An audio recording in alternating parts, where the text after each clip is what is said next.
Grandmother Jyoti, as you know, one of the hats that you have worn, as director of the American Spiritual Emergence Network for a while, what parallels do you see between, obviously at the time, you were immersed in the personal process of kind of people kind of breaking down to break through, or kind of breaking up almost rather than breaking down to break through.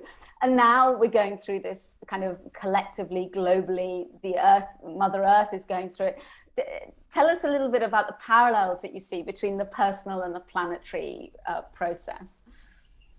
That's a very good parallel to bring into this talk, I think, because those that have been through this spiritual emergence or emergency doorway already recognize it, and so we're not caught in fear about it. We're not caught in overwhelm about it. We're centered in it. I think that's what helped me learn things. I went through my emergence process. I had a big Kundalini Awakening process that lasted for 13 years and took me through quite a training ground, if you will, that prepared this vehicle so it could be in the service that it is today.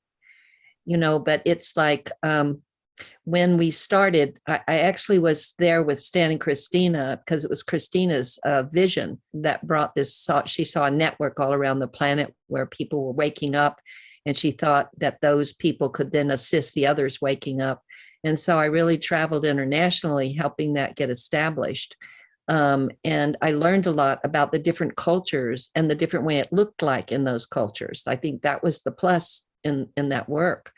I would say that when I went through my emergence process and then ended up being the director of the Spiritual Emergence Network, I was on the phone lines helping people, and I had almost all of the events.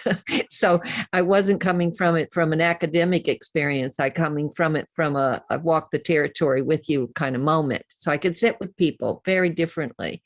And that humbled me over the years, and it still does.